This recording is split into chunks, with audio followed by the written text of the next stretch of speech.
Good morning. Welcome, everyone. Thank you for attending the first suppliers briefing for Sunshine Coast Council. We have a few empty seats. For those who registered and actually attended, thank you very much. For those who registered and have decided not to show after all, we'll just enjoy a moment of uncomfortable silence and a disapproving look down into the camera. Good, we've got that out of the way. For those of you that are going to be watching this later on YouTube, really? Go to bed? What are you doing? Okay. Welcome, everyone. Let's get started. We have an agenda to get through today. We'll try not to keep you for too long. First, we'll be hearing from Councillor Terry Landsberg to open today's event, followed by Ben Valentine, our Health and Safety Advisor, Matthew Dagan from Project Delivery, followed by Brett Frampton from Property Management, Mandy Day from Economic Development. Then I'll be back to have a bit of a chat about procurement, and Deborah Robinson will be talking about Maroochydore City Centre project with Murray McCarthy from Walker Corporation. Okay, let's get started. Councillor Terry Landsberg, thank you very much.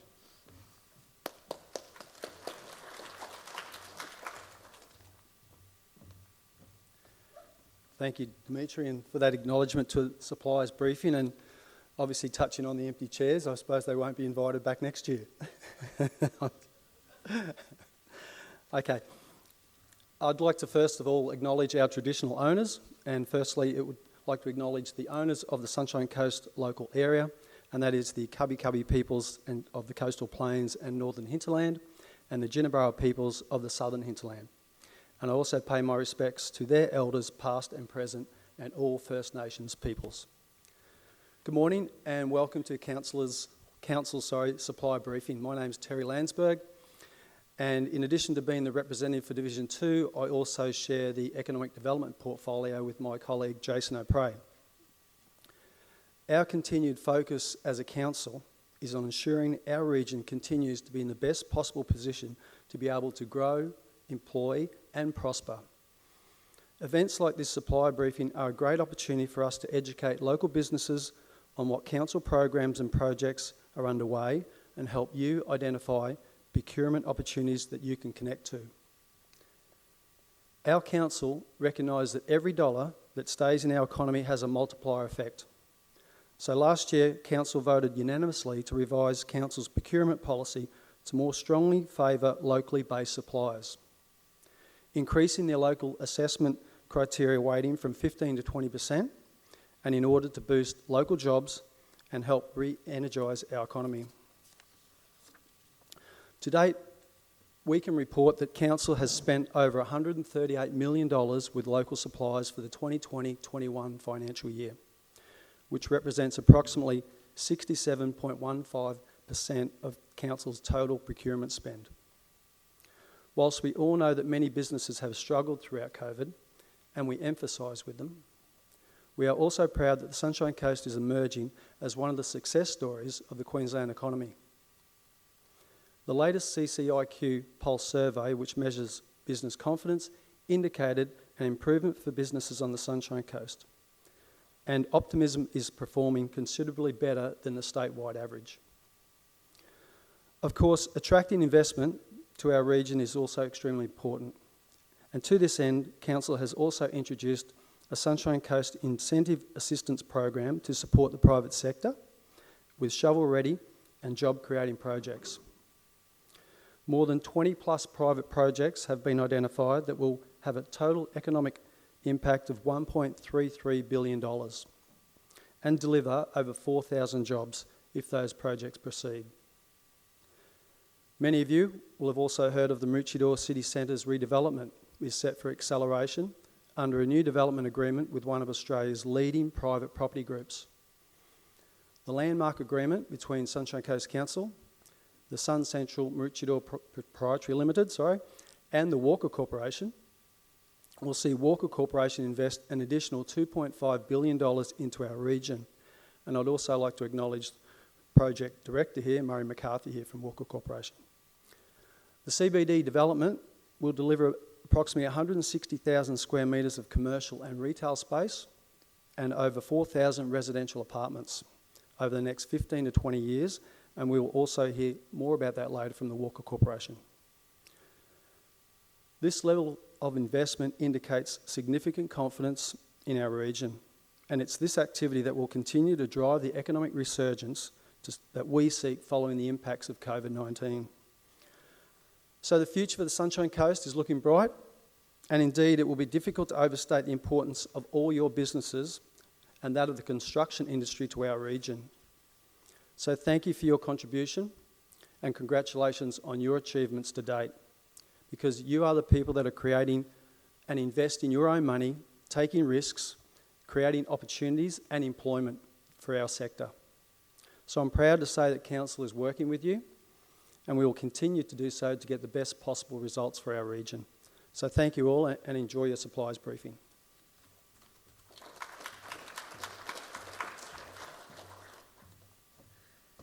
Thank you, Councillor Landsberg. Next up is Ben Valentine from our Health and Safety branch. Please make him welcome.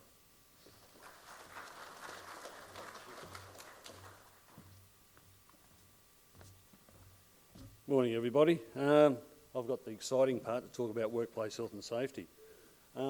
As you know, being providers of suppliers or contractors to council is a requirement under the Act that you would have your workplace health and safety documentation and everything in order, so that we can evaluate you being a supplier or contractor to us to ensure safety on our work sites. Now, the things that we do and we ask for our contractors to do is to go to the online induction area through Altoro. You can access this through the council website, and it's for all contractors and suppliers. Site inductions, when you come onto our sites, it's a record of you being on our site. We know you're there. It's also a good tracing element for COVID and part of our COVID plan. And you sign in when you come on site and sign out when you leave. Also for emergencies, if there's something untoward going on site, we need to have a record of who's on site to account for any personnel that are on site at the time. The expectations when you arrive on our sites and start work on our sites is your documentation, your swims, your licences. All those things need to be shown at the induction point. If you have not got them on you when you arrive, you may be turned away, and that contract or whatever it is for the day may be void. You need to have a white card if you're doing construction, and as I said, you need to have your swims. They're really important to have current swims, not old ones that are taking up dust in the back of the cab or whatever, and they have to be referenced to the job you're going to be doing. You also need to know the scope of works, and the person that will do the induction on site, the supervisor or whoever is in charge of the induction at that time, will tell you what you're expected to do on site, and also erase any risks that you may come across while you're working on our sites. And also, we also look at how you leave the site, how you worked on our site, and how you work with or interacted with our staff on site as well. Right. Does this thing work? How's this go up or down? Any help? Green means go. Green means go. Well, there you go.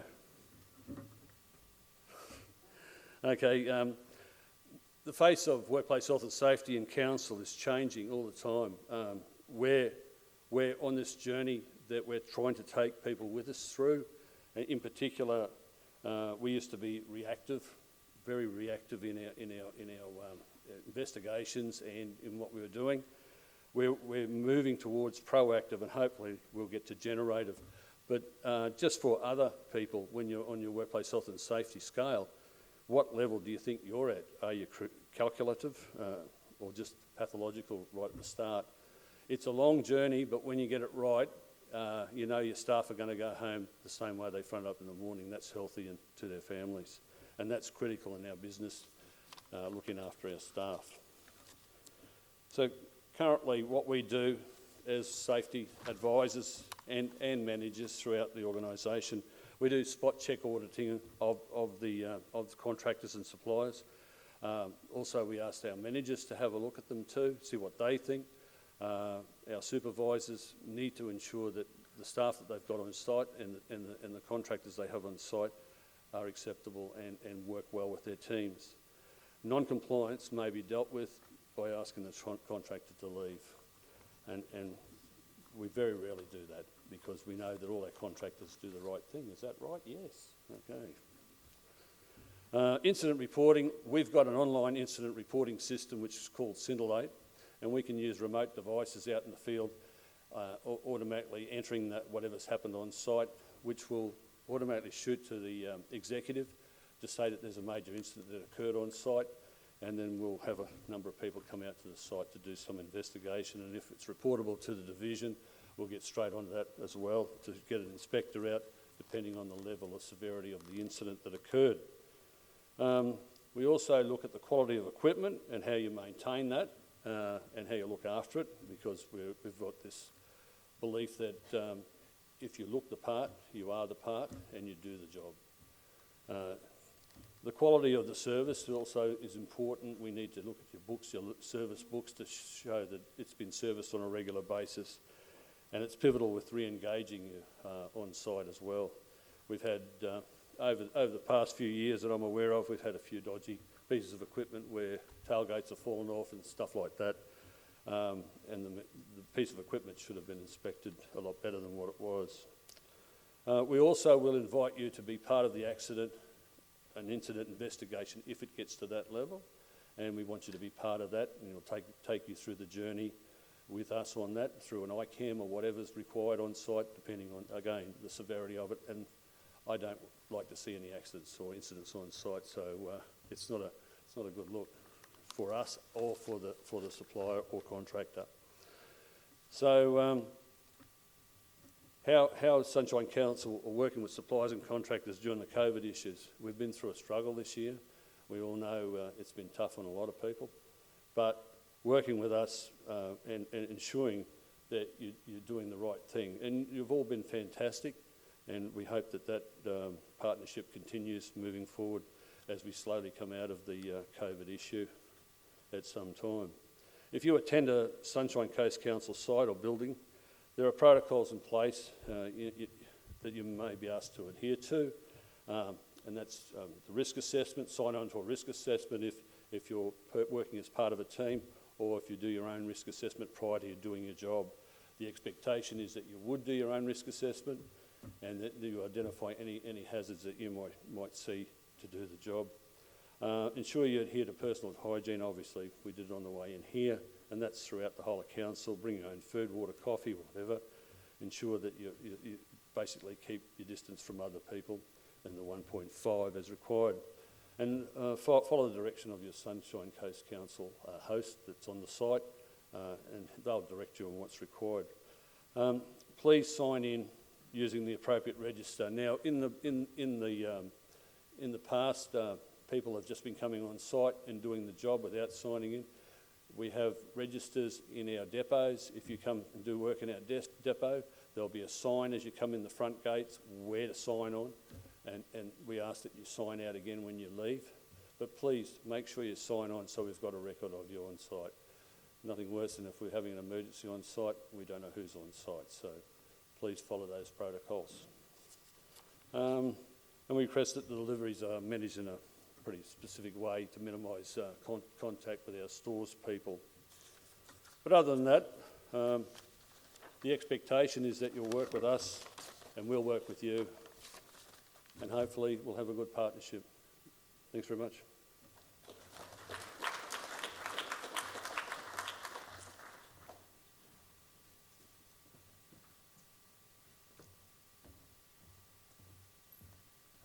Okay, from Project Delivery, we have Matt Dagan. Come on, Matt. Thank you.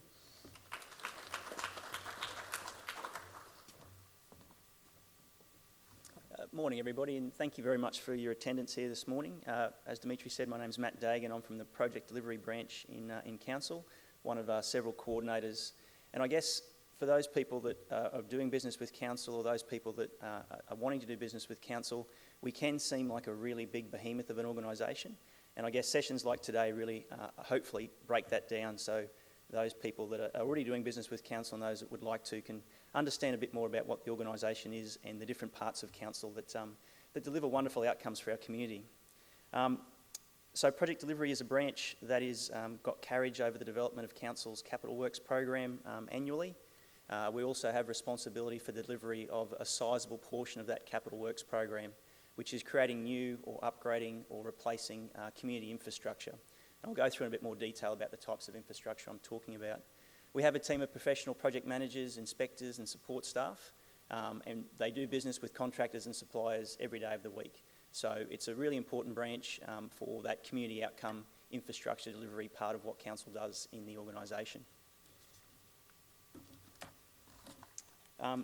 As Ben said, it really is a partnership, so that the infrastructure that we deliver for the community on behalf of the community relies to a great extent on the services and products and suppliers and contractors that we engage with, whether that be in the design phase, material supply, or the construction.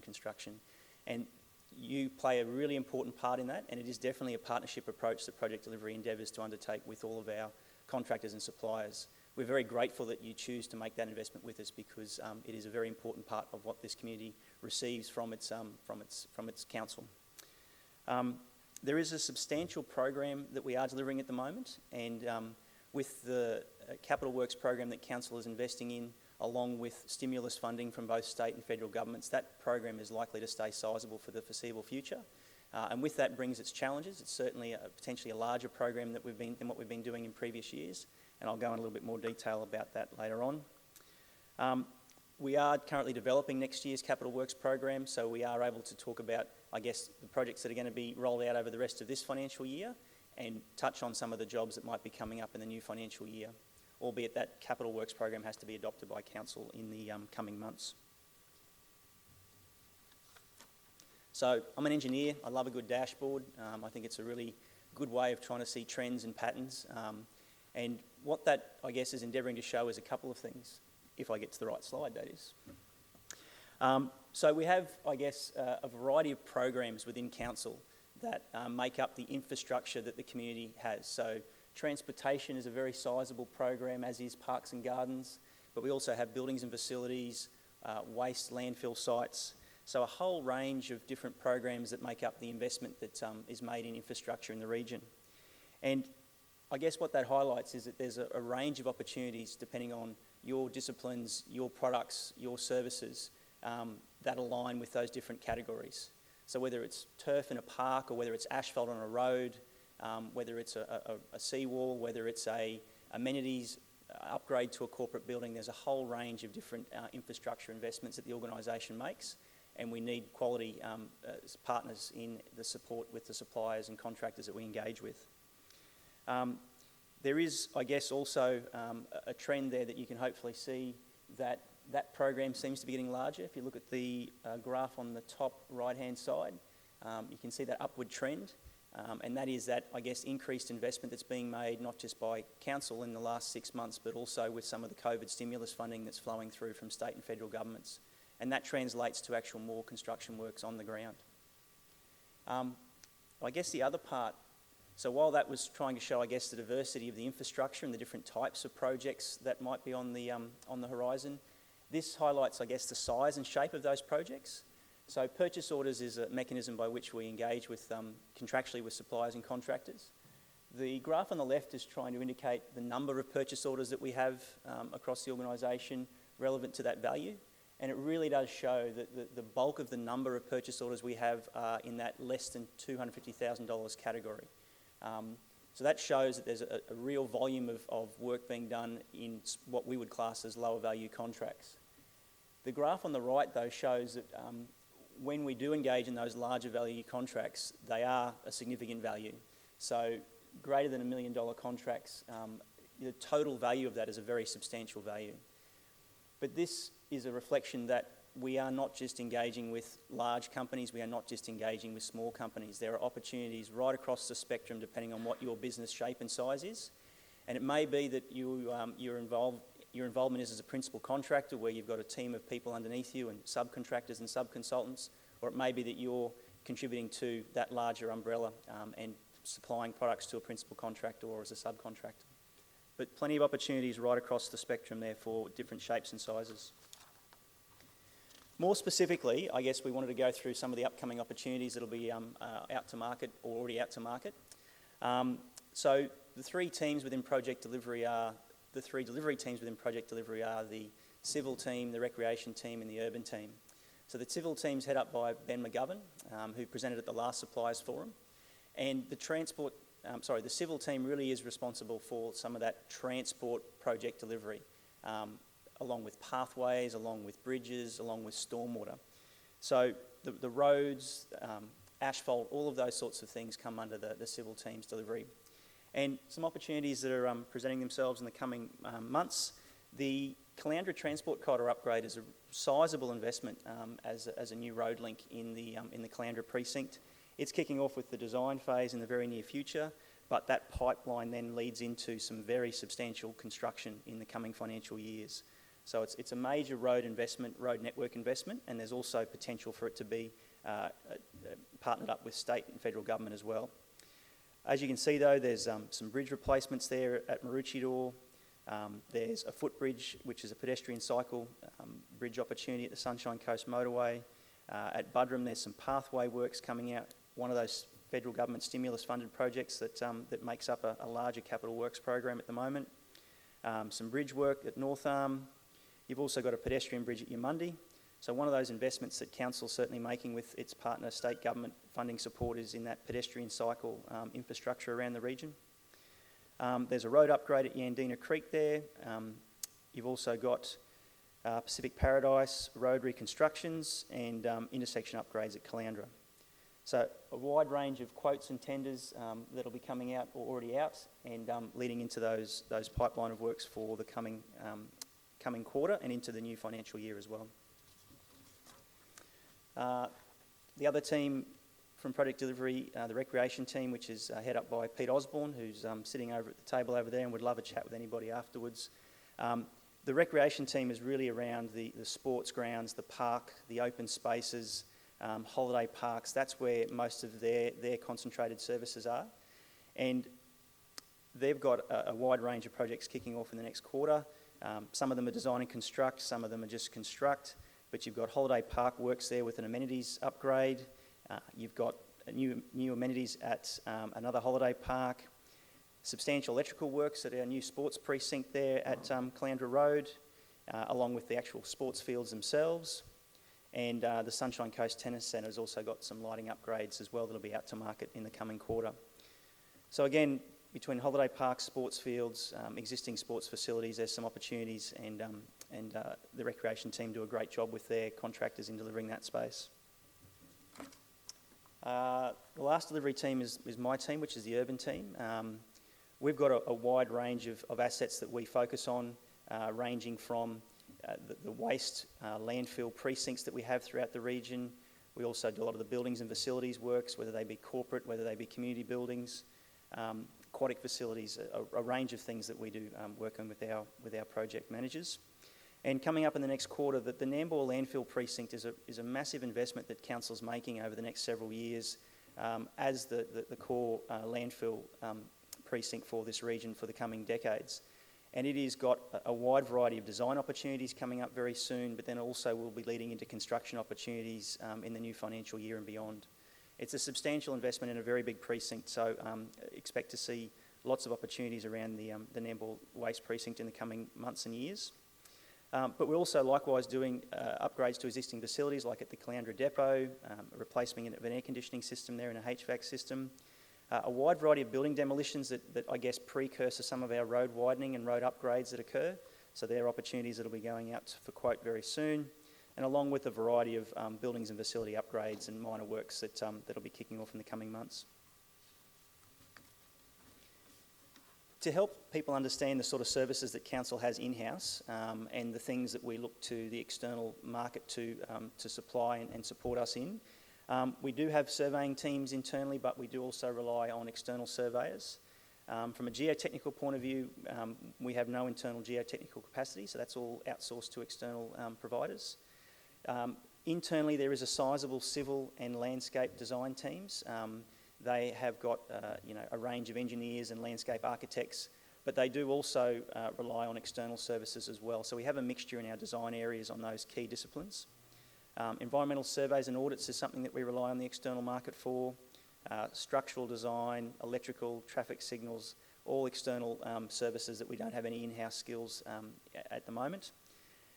Civil construction, we do have a very sizable civil construction arm in council, which is civil asset management, and they do a substantial amount of civil works, but it is only a fraction of the broad civil package that this organisation delivers, so there is plenty of opportunities for external civil contractors.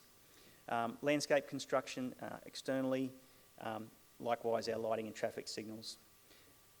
So there's a wide range of opportunities there that present to people who provide services to us. Supplier arrangements, there's a couple that the project delivery branch manages, and they've got 2 at the moment that are out for renewals, and that's that opportunity for our existing providers to resubmit and re-engage for the next term of that supply arrangement.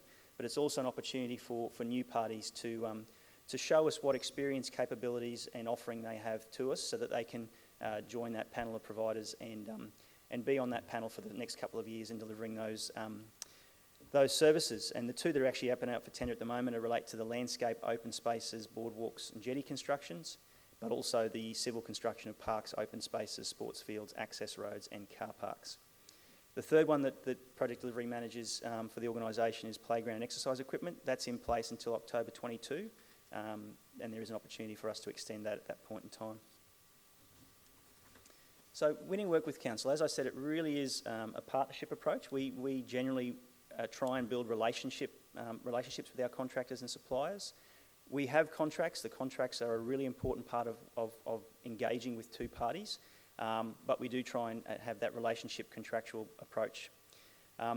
In terms of getting to know us, sessions like this help, but also working with project managers and the leadership team whenever you can is a great way of getting to build those relationships up. When we are looking to assess people who are wanting to do work with council, methodology is such an important part of what we look at.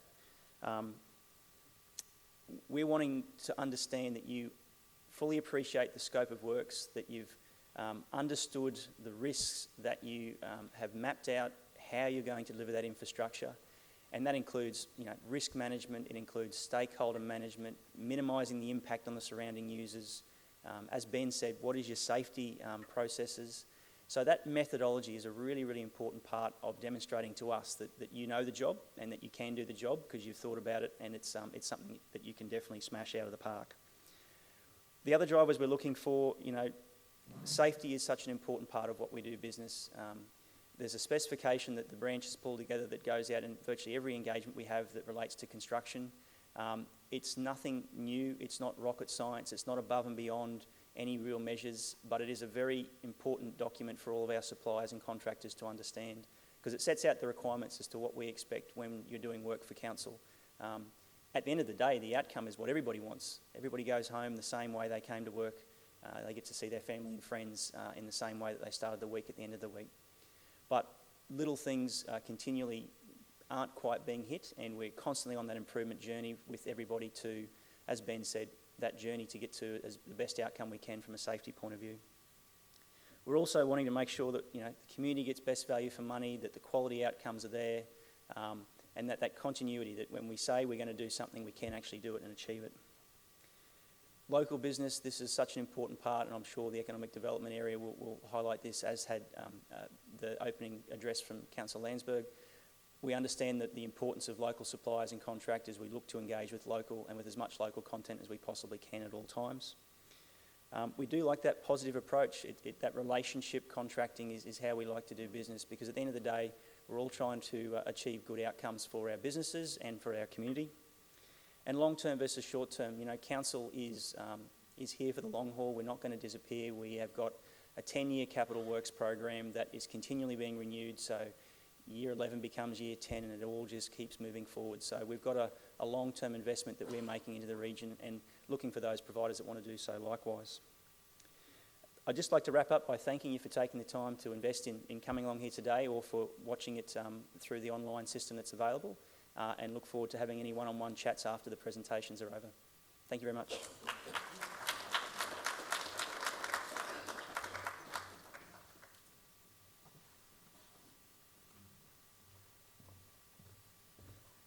Thanks, Matt. Well said. Now to hear about some upcoming opportunities from our property management branch, please welcome Brett Frampton.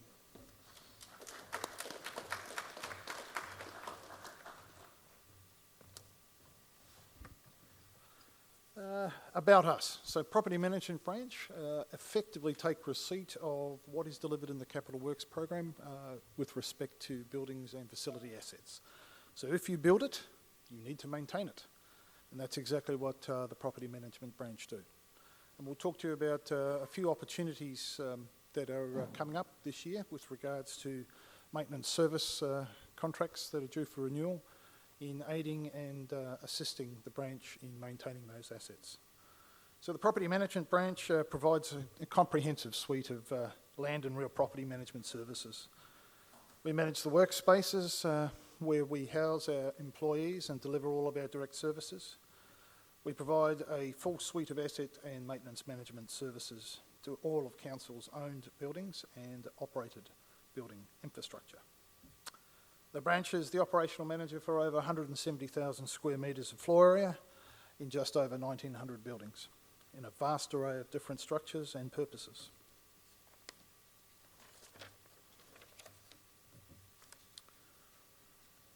The corporate and community buildings contain various services, as you can imagine, and various sub-elements of assets that require maintenance. They could vary from statutory requirements, general services, repairs and maintenance. They include such like fire safety systems, lifts, hydraulic, mechanical services systems. And in the general maintenance, it's the ability to keep them operating. As you can understand, the vast demographic of the assets that are located from the broad tip of this region to the vast areas of the hinterland. It will include water cartage services, sewage pump out, on-site wastewater treatment, and of course our aquatic centres, of which we have 9. There is some significant plant room maintenance activities that need to be undertaken. These maintenance activities are all programmed and developed by the property management branch into contracts, and I'm going to go through a couple of opportunities that are coming up in 2021. So the tenders and quotes that will be advertised in 2021 from the property management branch are as follows. Maintenance services with regards to zip water systems across our corporate building network. The method of procurement will be by invitation. It'll come out in April of this year with an expected contract start date of June this year. Maintenance services into on-site wastewater treatment systems, again by invitation. June 21 is the expected release date. The contract start date is expected to be September of this year.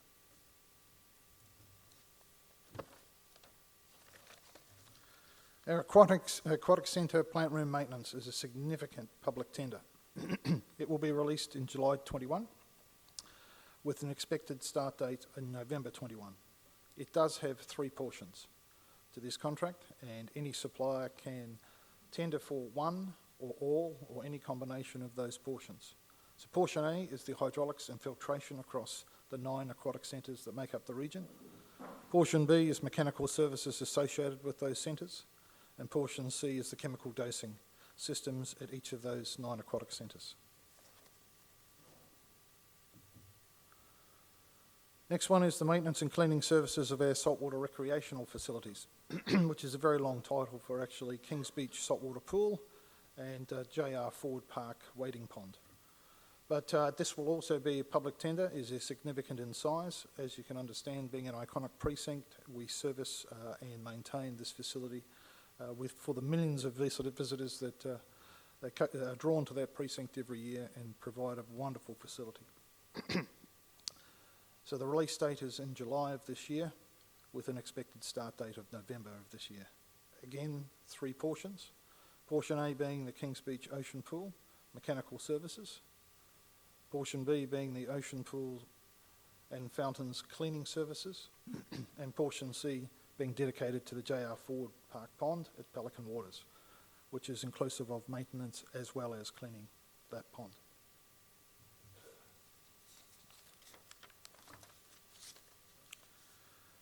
A very large and significant contract is up for renewal this year, and that is in fire preventative services. It will be a public tender. It will be released in August of this year. The expected contract start date is in January 22. 2 portions, and again, any fire services provider can tender for one or both of those portions. Portion 1 is fixed fire services and all the services associated that are displayed there. Portion B is portable firing of portable equipment and emergency and exit lighting. And the final maintenance service and comprehensive maintenance service that is to be released this year is security services. Again, be by public tender with a release date of September of this year and an expected contract start date after evaluation of February 22. It is made up again of 3 portions. Security monitoring services, which is the external electronic security system monitoring and management of council's fixed assets and corporate buildings. Portion B is security patrol and guarding. So they're scheduled patrols, lock and unlock services and guarding services on a demand and as-need basis. Portion C is security maintenance services. So the periodic maintenance and replacement of a range of security systems, CCTV cameras, routers, head-ins, DVRs and the likes within our corporate building services. These are significant and they are a reliant part of maintaining council's building infrastructure. The property management branch seeks to engage with local suppliers that can provide a partnership with the branch to maintain these buildings to a fit for purpose standard and to deliver the assets to the community at the expected quality. Thank you.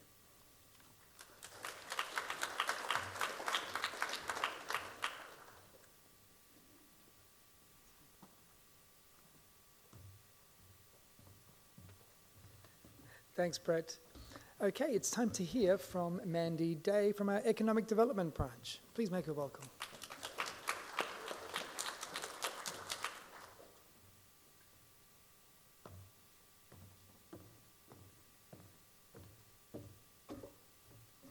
Good morning all, and thank you for joining us. We certainly appreciate that your time is very valuable. Look, I'm one of your business development facilitators, and alongside Tim McGee and Tanya McKenzie, I sit in Council's Economic Development branch and we deliver Council's local business support program. We're charged with helping to keep you informed, with building your business capability and connecting you to new business opportunities. And after all the COVID disruption that we experienced last year, we really want to ensure that everyone in our business community has the support that they need and feels connected. So if you are yet to connect with your local chambers of commerce and industry bodies, or with our local business support team, or it's been a while since you have, can I recommend that you re-engage? We just want to ensure that you have the support that's available to you when you need it. We're really truly blessed to have a talented and supportive local business community here in what's referred to as #Team Sunshine Coast. And a few simple conversations might just offer you the new business ideas, the opportunities, or the support that you're seeking to grow your business in 2021. So this morning, I just want to start with how we, your local business support team, might be able to help you.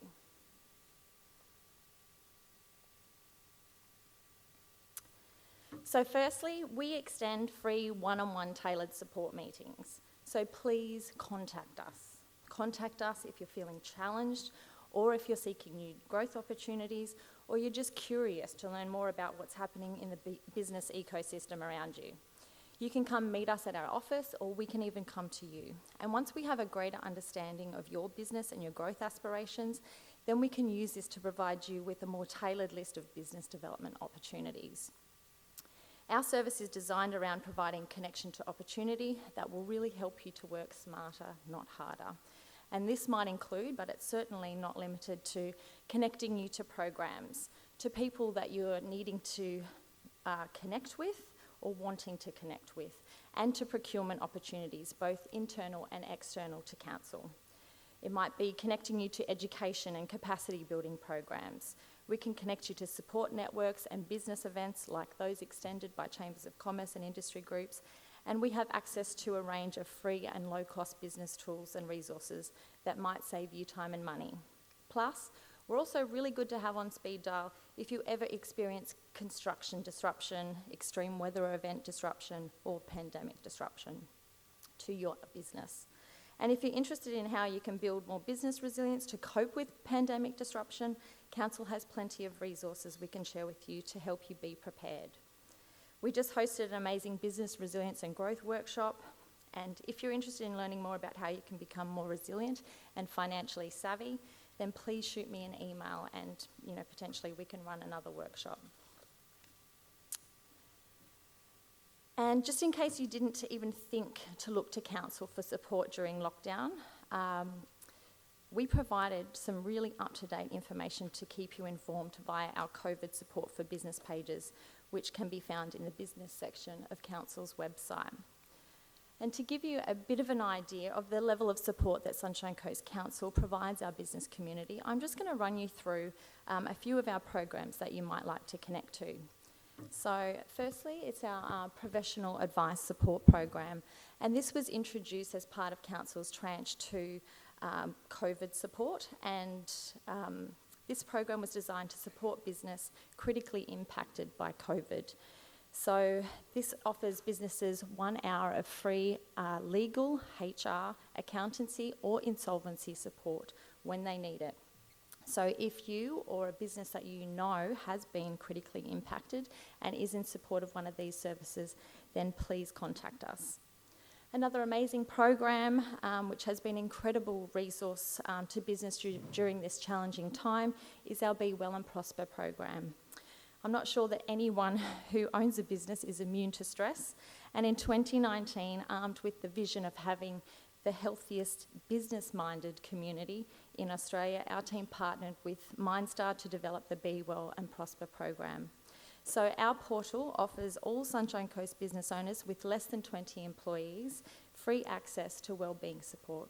And that's just not to you, but that's extended to your entire team. So can I encourage you to log in to register and download the free workplace wellbeing toolkit perhaps as a starting point. And then you can access free programs, tools, fact sheets, there's blogs, there's wellbeing workshops, free local activities, etc. Everything that you need to support with maintaining your mental wellbeing every day. If you're seeking grants and funding support, you can check out our Sunshine Coast Funding Finder. So finally, we have the answer. Council has partnered with Grant Guru to deliver a free site that brings together local, state, federal and private funding all in the one location. And once you add your parameters to that, it will just send you alerts when new opportunities arise. And I'm often asked if Council provides funding direct to businesses, which we don't. But if you think a little creatively, perhaps you can come up with a program or a project that can help a community group. They can seek funding, and then you can have the community group apply for the community funding to deliver your program or project. So if this is of interest, Council has our major community grant funding round now open, and that closes on March 15.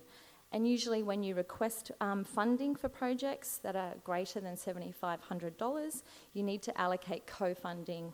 However, due to the current environment, Council's not seeking co-funding for applications up to $10,000. So now's a really great time to capitalise on that.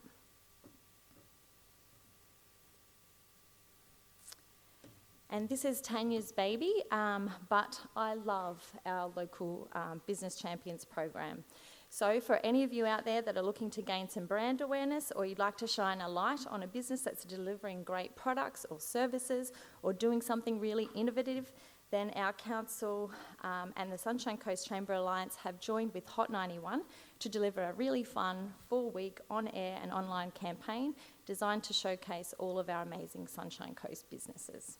So all you need to do is post a photo or a short video of your chosen Sunshine Coast business via social media using the hashtag #LocalBusinessChampions, and then this will be shared to the Hot 91 website. Plus, if you do that, you'll actually go into the running to win one of 10 $100 to spend in your local business champion's business. And if you're looking for some great local businesses to promote or maybe even collaborate with, jump onto the Hot 91's website and view all the local business champions' stories on there for those that have been nominated.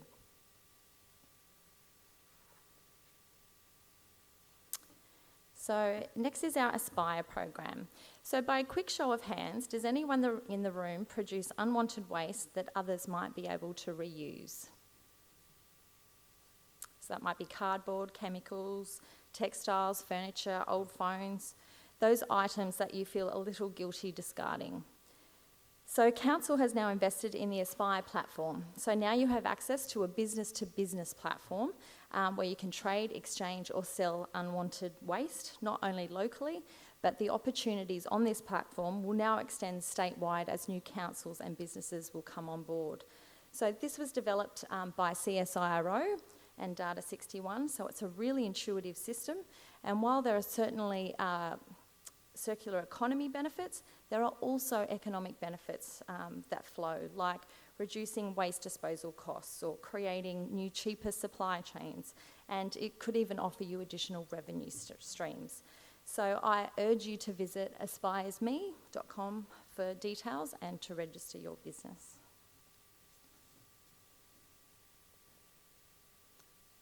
Okay, so there's some general tools and programs that might be of interest, but from a procurement perspective, which is no doubt why you're here today or online, here are my top 5 tips for keeping informed of new opportunities to grow your business.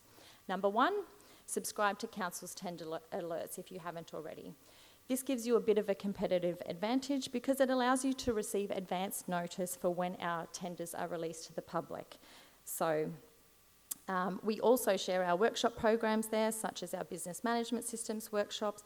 We have an amazing IP law and trademark series workshop, which will be coming up, and our business resilience workshops will be also provided through this portal. So keep an eye out for those. Number 2, register with Q Tenders. This is the platform that we use to advertise our tenders. Check out our council's established supplier arrangements. There are only 18, so we do not have an arrangement for everything, but there are arrangements that do exist, so be aware. They exist for a limited time period, so research what is there, note and calendarise their expiry dates, and prepare to quote and tender when they come available. And these don't preclude you from doing business with council, but they are assuredly an opportunity, and you should capitalise on that if available. Research council and Queensland Government's contracts awarded lists is my 4th tip. Find out who's won contracts and investigate if there are any supply chain opportunities. Establish relationships with them. Include them in your state of origin hospitality lists or your stubby cooler mail-outs. And if you're a professional service provider, say, if a company is winning contracts, that's a pretty good indicator that cash flow is pending, and that could be used to engage your services. So these can prove a really valuable resource. And lastly, number 5, can I also encourage you to develop a profile in the regional ICN gateway? This platform is designed to connect larger contractors to local business, so you can view tender packages they list, and larger businesses can use it to source business to fill their local supply chain requirements. So companies like McNabb or Walker Corporation, who are here today, will post procurement opportunities here, and it's a great resource for them to connect to when they're seeking new local supply chain opportunities. So in the interest of working smarter, not harder, jump on, develop your ICN gateway profile, and make sure that your business is visible in this space. And on the profile front, can I really urge you to be mindful of what your capability statements and your tendering documents say about you to your potential customers. And if you need to invest in this space, please reach out so that we can connect you to resources. Dimitri is going to talk to you shortly about his doing business with council workshops, which I highly recommend if you are yet to join those. And the following local business programs might also be of interest.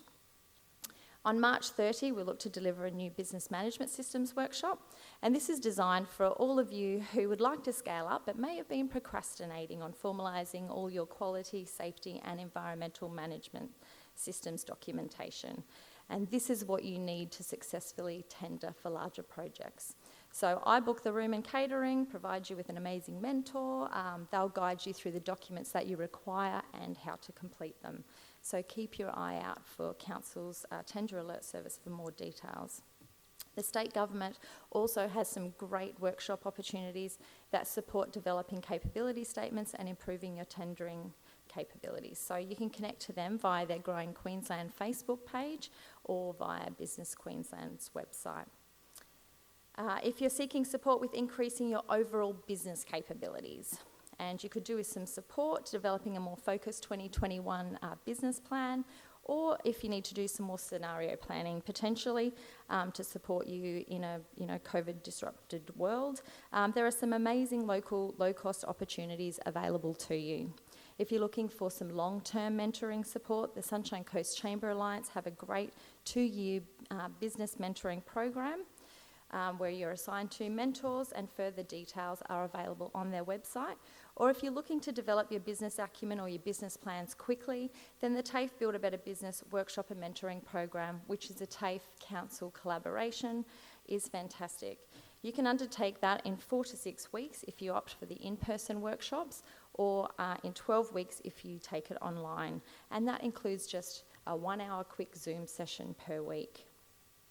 This one is a really practical program that supports you through creating a business action plan, and then you have a TAFE mentor that will work alongside you to deliver that. So you walk away with a business, with a focused finance plan, marketing plan and implementation plan. And pending your subsidy eligibility, Council can now offer this $2,390 course for $99 if you do it online, or $150 if you do it face-to-face. And if that hasn't sold you, then successful participants also receive a Cert 4 in Small Business Management. But maybe COVID highlighted your need to increase your digital skills, and you certainly wouldn't be alone in that. So Council offers a free Level Up Digital Skills program, you can see up here. Our 12 online webinars have been overhauled and they're now live. Plus, there are also some great blogs on the site that were created to help support business adaptation in a COVID world. So you can view these tools at levelup.sunshinecoast.qld.gov.au. And there are plenty of other free external programs out there for you, like Boost with Facebook, Facebook Blueprint, Google's Digital Garage program. Deloitte has a federally funded digital support for business program, and the ASBAS Digital Skills program will return to the Sunshine Coast on from the 11th to the 12th of March. And this time they're offering digital as well as general business skills. So look out for more details regarding that. And there are a couple of other great resources I just want to touch on quickly, and that is the Business Queensland site. If you are yet to connect to that, it has lots of resources on there about how to start a business, how to run a business, plus it has extensive COVID-19 business resources, so connect to that. And Construction Skills Queensland is a great resource for construction businesses. It connects tradies and workers with targeted funding, and I'm talking up to 75% for workforce planning, skills and training. So I urge you to contact them to see what funding that your workforce might be eligible for. And they also have some really amazing, freely available construction industry data that might support strategic planning if that's what you're after. So I hope there's something of value in all of that for all of you. But I just want to finish off with a couple of ways that you can stay connected to your local business community. Being in business can be very isolating, especially if you're a sole trader and you're wearing all the hats. And so below might open up some valuable connections for you to connect and to collaborate. So connect with your chambers of commerce or industry groups. They're more engaged than ever, they're much better supported, and they have really great tools and resources. It's not just all about the networking. Join a business breakfast or a Facebook group or a LinkedIn group. Look for opportunities to collaborate with businesses that have synergies to your business and could increase your efficiencies. So create those referral systems, join your marketing budgets. And if you have similar target markets, then that works out really well. Connect with your competitors. I know that sounds crazy, but you will often have a niche, component of that market that you can use to refer back and forth. Also, number 5, consider nominating yourself or another business for a 2021 Sunshine Coast Business Award. And that launches in May. So either make the nomination, or you can also just join us for the gala festivities that are undertaken in November. The awards program offers a great opportunity for building your brand, and there are small and large business categories. So there really is something in there to ensure that all of our businesses have the opportunity to shine. And can I recommend you subscribe to our business news, monthly news update for local business news, and a calendar of upcoming events.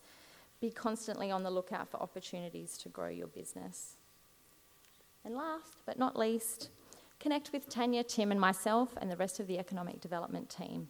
We're here, we're ready, we're willing and we're able to support you, so please reach out anytime at businessdevelopment@sunshinecoast.qld.gov.au. So thanks, Dimitri. Thanks for your time this morning, everyone. I wish you a very prosperous 2021. And can I ask that you all continue to support your local business community as you clearly have done. Our economy is well on the path to economic resurgence. Thank you.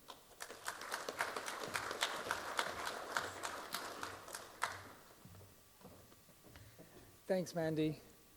Okay, so if you've attended a suppliers briefing before, can I get a show of hands? Oh, look at that, fantastic. Who's attended a Doing Business with Council workshop that I've held? A few hands in the room, great. Okay, prepare for some deja vu. This will be familiar. Alrighty, so a snapshot of the organisation at the moment. Now, some of this information has already been conveyed by the likes of Matt Dagan or Brett Frampton. Our balanced budget for the current financial year is $782 million, with a capital works component of $243 million. I don't believe that takes into consideration the stimulus funding that has been coming from other levels of government during COVID. For the current financial year to date, or up until January, 67% of our procurement spend has been with local suppliers, thanks to our robust local preference in procurement guideline. That equates to 138 million so far. Okay, so doing business with council. How do we contract with council? In short, it's either by request for quote, RFQ, or public tender. In an RFQ, now the processes are very similar as to the criteria that we consider, but the difference being with a request for quote process, we invite capable businesses that we've identified as being capable of delivering the goods or services we require. We invite them to respond to the quote process. In a public tender, it's open to the world at large. Anyone can respond to a public tender. We can't decide. If the contract is anticipated to be valued between $25,000 and $250,000, a minimum of 3 capable suppliers must be invited. Between $250,000 and $1 million, a minimum of 5, but we can also conduct public tenders for something valued within that threshold as well. Just because the thresholds I've just described and the minimum requisite number of businesses, that doesn't mean if you receive a request for quote and you anticipate the value, you go through the specification of the project brief and you see it as being valued about $5,000 or $10,000, don't assume that you're the only one being invited. These are the minimum required number. I can still invite 5 or 10 people for something valued at 10 grand. In fact, the best way of meeting the sound contracting principle of value for money is by evaluating competitive quotes. So there might be the minimums, but of course we suss out the market and invite those that are capable. Okay, so supply arrangements that were touched on before briefly by Matt Dagan and Mandy Day as well. We don't have supply arrangements for everything that we have. In fact, since switching to the strategic contracting procedures a couple of years ago, the requirement or the need for a lot of our supply arrangements has fallen away due to the increase of the quote 1 threshold. So we have supply arrangements.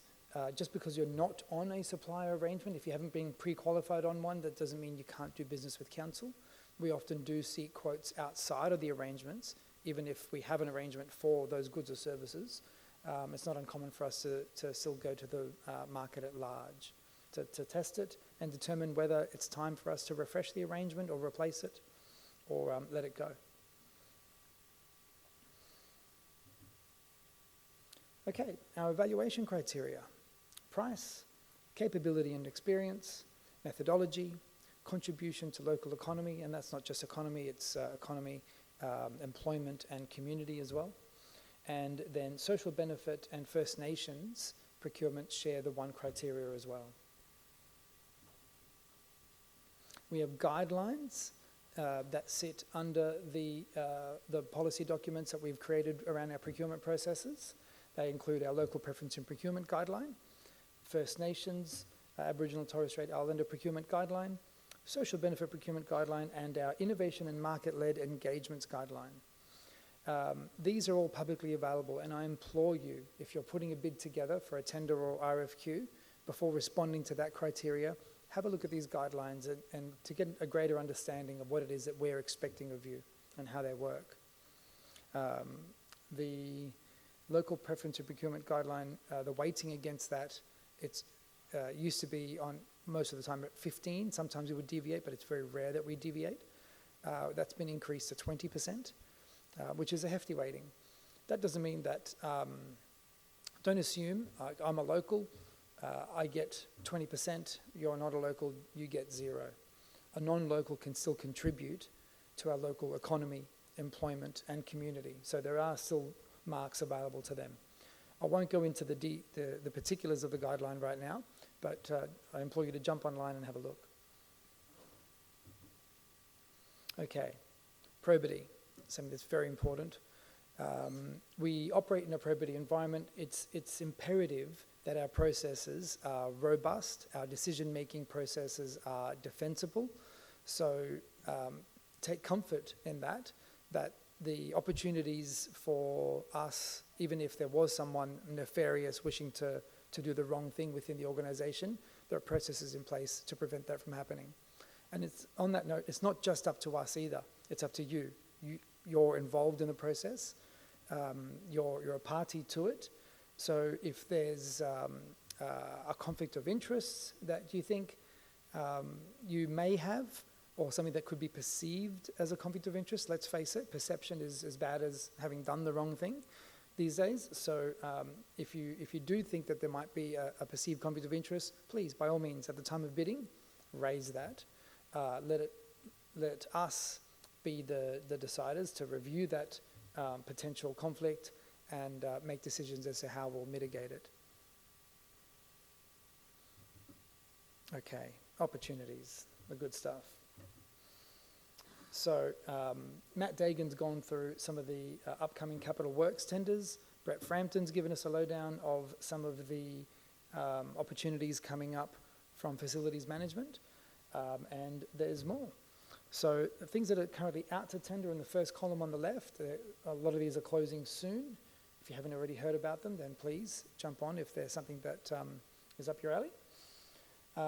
And things that are under development coming soon, I'll talk about them. So we've got a preferred supply arrangement for stormwater pipe rehabilitation, another preferred supply arrangement for quarry products. Slashing services is coming soon. That's a very large contract and well contested, thankfully.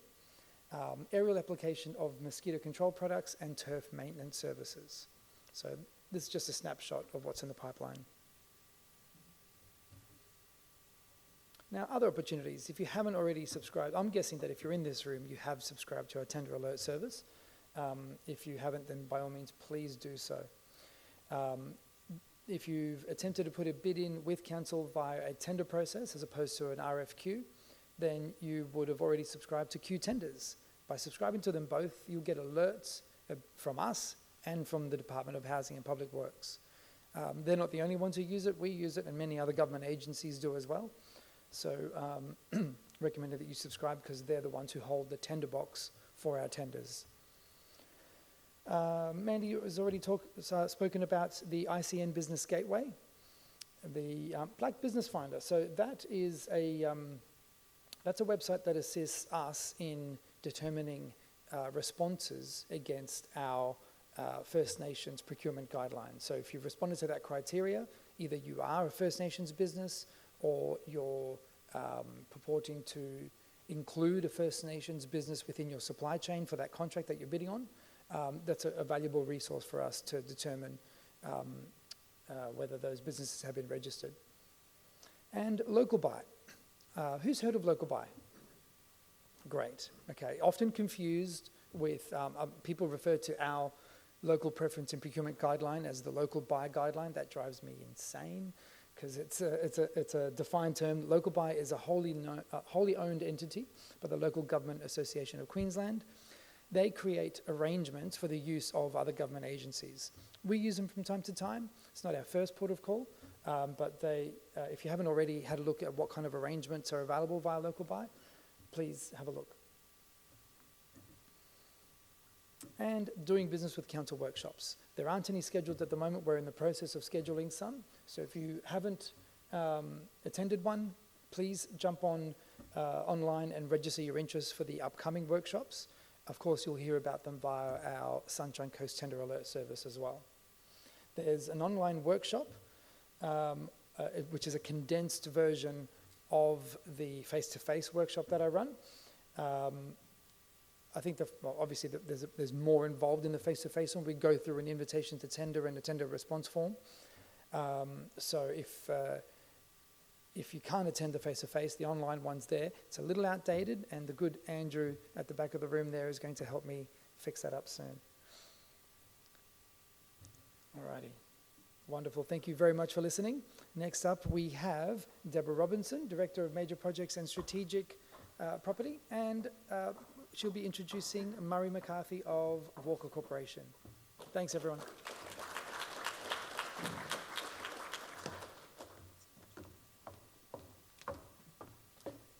Good morning, everyone. Wow, it's bright up here, isn't it? I'm proud to be Council's Project Director on the Maroochydore City Centre project. It's an incredibly exciting project, and we're incredibly excited to have Walker Corporation join us here on the Sunshine Coast. I'd also like to recognise Mark Salmon. Mark Salmon is the Project Director for Sun Central, and I thought what it might be worth doing is just really giving you a really quick snapshot around the Maroochydore City Centre project, because I often go to barbecues on the Sunshine Coast and you hear people saying, oh, Sun Central owns Maroochydore City Centre, and what's happening with Walker and what's council's involvement. So I thought it might be worth just giving a really quick snapshot to sort of set the tone and understand actually how we come to be and who owns the Maroochydore City Centre, and then how you can, obviously, Murray will talk to how you can actually get involved. It's probably important to note, and Councillor Terry has already touched on this, that in November last year, Council signed, along with Sun Central, a tripartite agreement with Walker Corporation. And that was basically to deliver $2.5 billion of development over the next 15 to 20 years into the Maroochydore City Centre. Can I just have a show of hands? Who knows actually where the Maroochydore City Centre is? Fantastic. You know how many people say to me, where actually is it? They think it's Cotton Tree, they think it's kind of blah. It's all very confusing. Or they think it is where the Courthouse and Justice Precinct currently is in Maroochydore, but actually it's the area of land, the 53 hectares of land that Council purchased, which was formerly known as the Horton Park Golf Course. So that actually is the Maroochydore City Centre. Probably just a quick snapshot on the Maroochydore City Centre. So in early 2000, the state government identified Maroochydore, that piece of land and that particular area and the surrounds, as being known as a principal regional activity centre. So it's been designated as effectively the city heart for the Sunshine Coast since 2000, so a long time, 21 years ago. Horton Park was a golf course originally, and Council acquired it in 2013. As you can see from the location, it's an impermeable land parcel in the middle of Maroochydore. So it was really important that it was seen to be developed by Council as an important city centre for our region. In 2013, the state government designated it as what is called a priority development area. So what does a priority development area basically mean? State government is actually the planning authority. So you know how council has a planning scheme, and if you want to build a new duplex block of or a block of units or a duplex development, council is actually the assessment authority, so you lodge it with council's development services branch. In this area, a priority development area, and there are a number around the state. Caloundra South is a priority development area, so Aura is a priority development area as well. So there are 2 priority development areas in the Sunshine Coast regional area. One is Caloundra South and one is Maroochydore City Centre.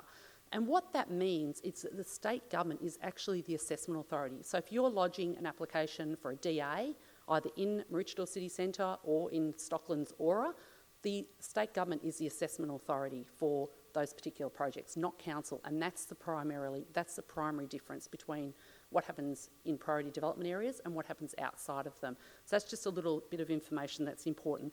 But the designation of the priority development area did a lot more than that. It was basically around facilitating economic development, building a much needed local infrastructure. We call Maroochydore City Centre kind of the donut.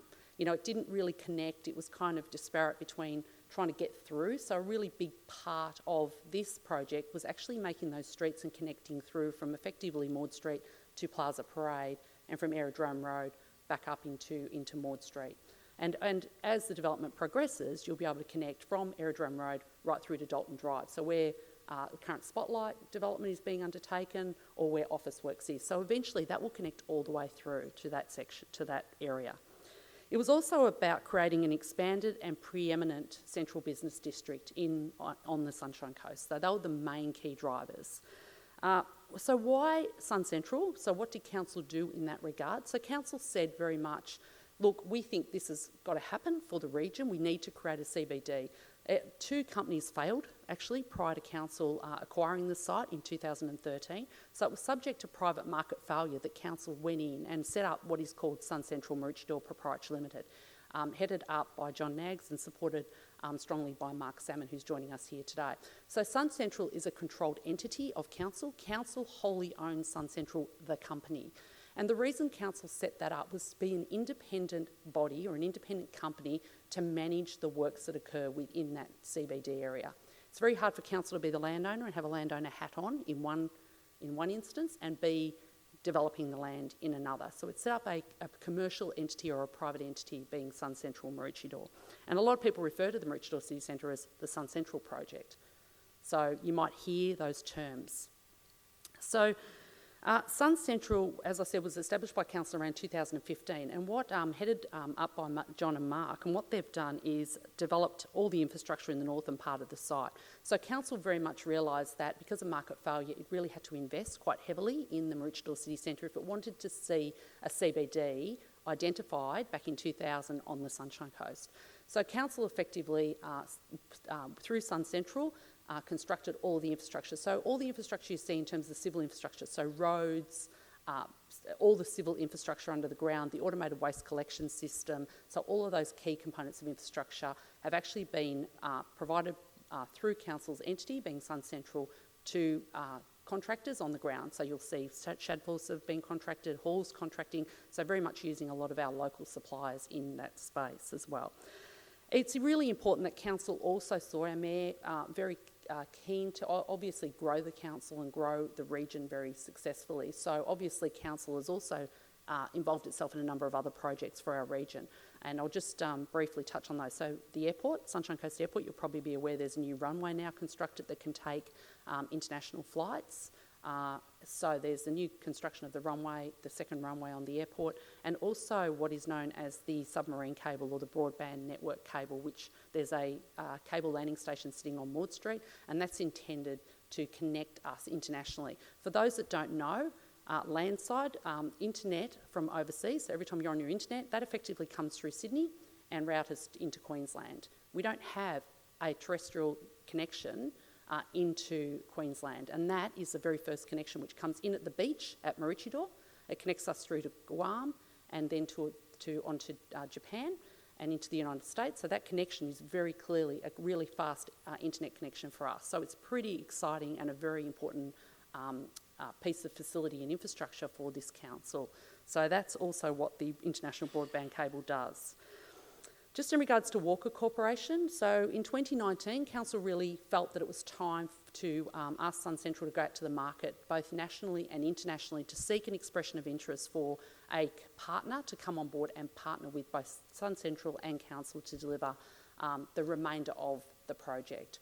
So at the moment, it's a 53 hectare project, of which probably, Mark, is about 8 hectares has been developed at this point in time.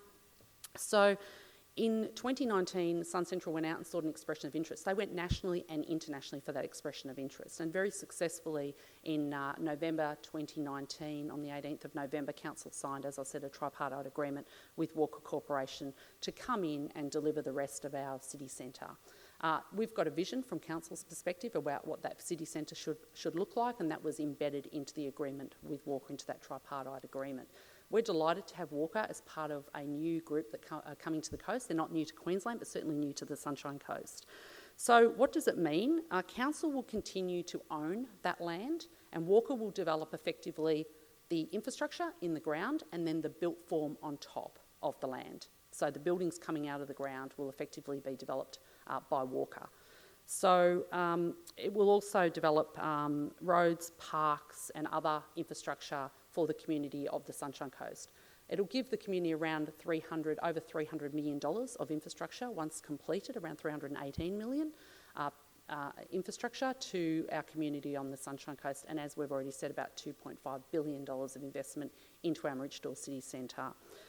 So it's really important that Walker were part of this journey with Council and with Sun Central to bring significant capital, to bring resources and to bring their expertise to the Maroochydore City Centre project. So from Council's perspective, it's been on this journey for a while. It's de-risked, and really we've got now to the point last year where we signed that agreement and we're able to get Walker Corporation to our shores here on the Sunshine Coast. So I'm really delighted. I won't take any of Murray's thunder. I know Walker are doing a lot of work on the Sunshine Coast at the moment, and it's really important for today for you to get visibility of Walker on the Sunshine Coast and also to hear from Murray McCarthy. So Murray McCarthy, I'd like to introduce, is Walker's Project Director, and he'll discuss the project moving forward and the opportunities that Walker brings to the Sunshine Coast in this exciting project. Thank you.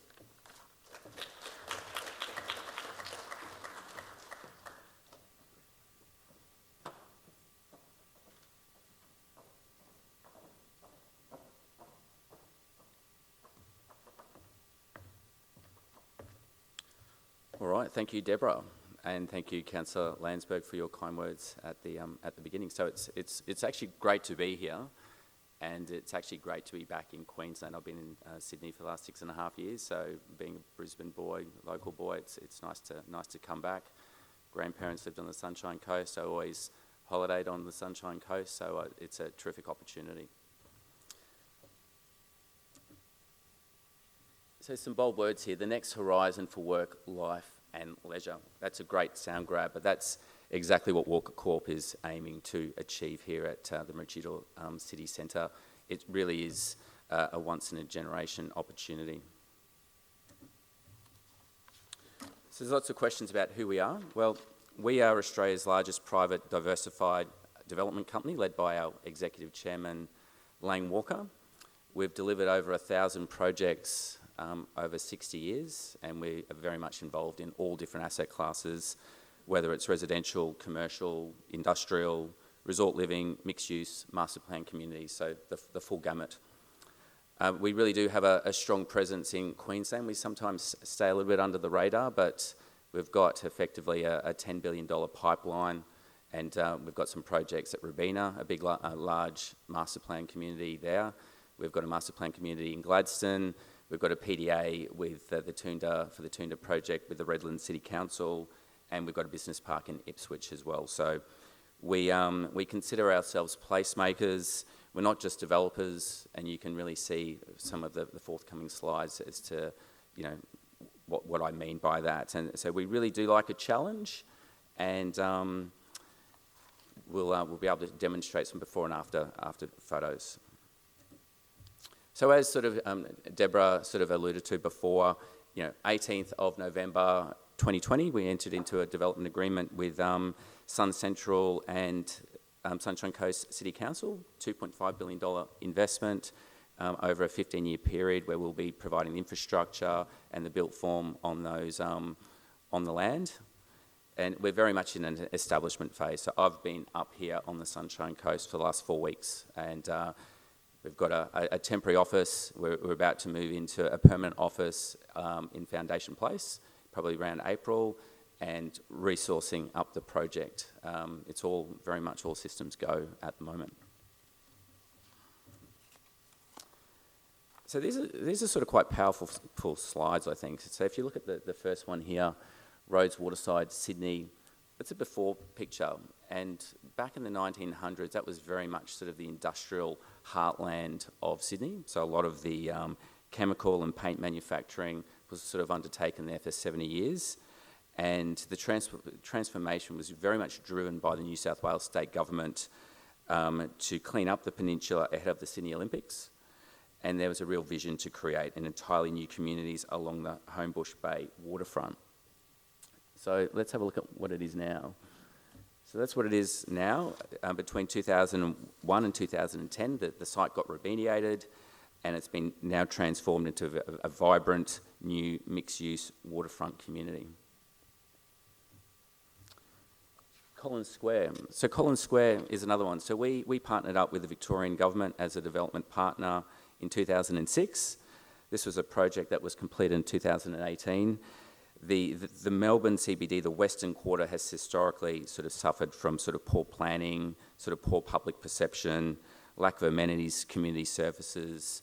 There was contamination and the like. And once again, if you look at the after photo, we've got a $3 billion project, which is the second largest mixed-use development, the first being Barangaroo, and we've got 250,000 square metres of commercial floor space across 6 towers and 10,000 square metres of retail. So if you sort of build it and you have sort of world-leading architects designing the buildings, we've, as a result, secured major tenants such as KPMG, Marsh & McLennan, CBA, Transurban, the ATO. They all call Collins Square home, and this is Walker retaining ownership and managing the precinct.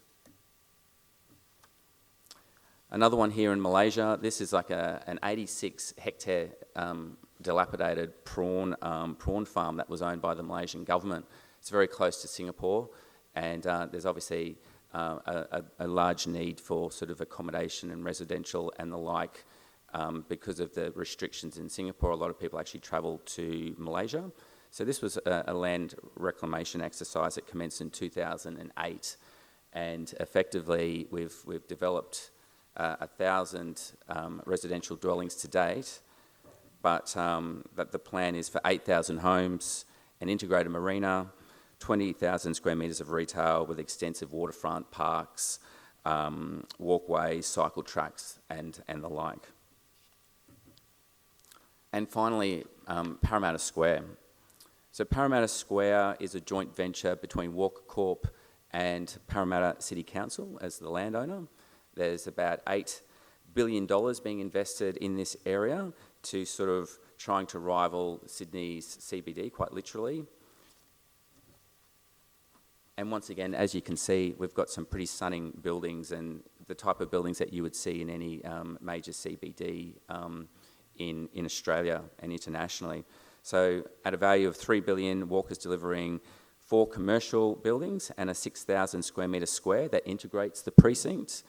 That is 290,000 square metres of office and retail. So that gives you a bit of context as to what Walker Corp is about. We do big, we like big, we like the challenge, we love the placemaking, we're not just developers, and that's what the expertise that we will bring to the Sunshine Coast. So what attracted us to the Maroochydore City Centre? Well, there's so many things that attracted us to the Maroochydore City Centre, but here's just a few. It is a truly unique greenfield site in an existing CBD. Normally, if someone creates a new CBD, you think of like a Springfield or something like that that's sort of away from the main areas and it gets created. This is something that's here and now and that we can within an existing CBD. The coastal lifestyle offering, as we all know, being people that are here on the Sunshine Coast, is a very compelling proposition. The connectivity and the sustainable transport future, we've got the CAM costs, you've got the airport that was discussed by Deborah, really good connectivity, which is really important if you want to create a CBD. The population growth, there's no doubt about that. If you look at vacancy rates and things like that, it is a struggle at the moment. I'm a great testament to that. Big city infrastructure in the regional locations, lots of infrastructure happening here. The opportunity to work with progressive and visionary sort of partners, Sun Central and the Sunshine Coast City Council, and the streamlined approval process, which Deborah touched on, is a key component as well. So hopefully we'll be translating the PDA vision by creating civic, administration, cultural and commercial heart of the Sunshine Coast region. We'll be redefining, reconnecting and revitalising Maroochydore, where we'll be designing around the Sunshine Coast affinity with water and open space. We'll be leveraging new transit and smart city infrastructure, and we'll be supercharging the city with information, ideas, data and innovation potential that is still to be realised. So the project status at the moment, so you've got north of the Corso and south of the Corso. So north of the Corso, the land is ready to go. The significant infrastructure has already been put in place by Sun Central. There's still some embellishments to the public realm to be undertaken, but that's a great opportunity for us to sort of focus on what our first building will be and whereabouts on that particular site. South of the Corso is under review. We're looking to optimise that area, not only for the community, for council, but for Walker Corp. So we're going through that review at the moment.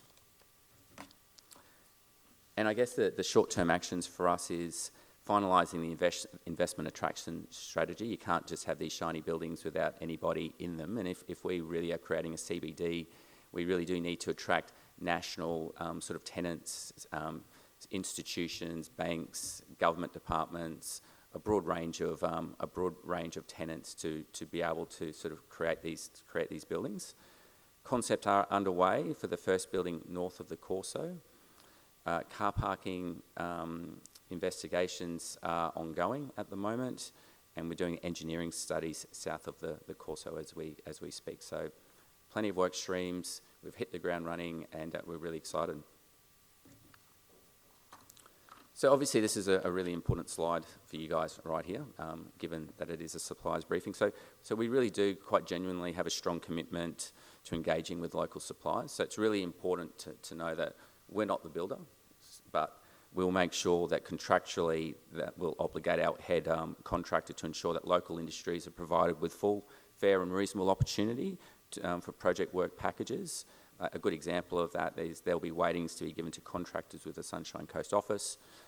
We will commit to, number one, reviewing all tenders to ensure that they are packaged in a way that optimises local opportunities. We'll provide local contractors, subcontractors and suppliers with face-to-face briefings on the type, scope and timing of future packages, both to assist forward planning and as contracts arise. We'll disseminate information about supplier opportunities through the local chambers and business networks locally to ensure that SMEs are aware of opportunities, and we will monitor local industry participation over time to ensure that the system is working. So the proposed approach to partnerships and training. Partnerships, we engage with partnerships with TAFE Queensland and trade colleges to look at future workforce needs and training opportunities. We're very keen with First Nations organisations to ensure that Indigenous suppliers play a role in delivering the project. And we work with 3 levels of government and business organisations to provide supply readiness training and advice tailored to project opportunities as they arise. So I'm sure you have plenty of questions in relation to that, as do I. But given where we are at the stage of the project, we'll be in a better position to provide sort of clearer procurement timeframes and the like later this year for obvious reasons for where we are at. But in the meantime, please email the project and register any updates at community@maroochydorecitycentre.com.au. Thank you.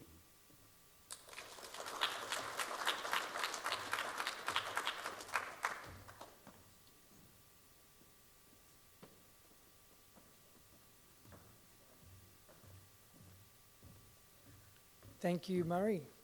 Okay, so this brings us to the end of the formal presentations today. Next up is some networking. You'll see that there are some booths around the room. Procurement and contracts team, myself, Alyssa Ratcliffe, Paul Skillen, Tia James, Melissa Coxon will all be there. We've got Parks and Gardens, Project Delivery, Economic Development, Property Management, Civil Asset Management at the rear, and Health and Safety as well. Don't just come and introduce yourself and mingle with us. Take the opportunity to get to know the people around you as well. Who knows, you might be sitting next to your next client or business partner. A survey will be shared with all attendants. We'd love your feedback on how we did today. And I think that is just about it. Thank you very much.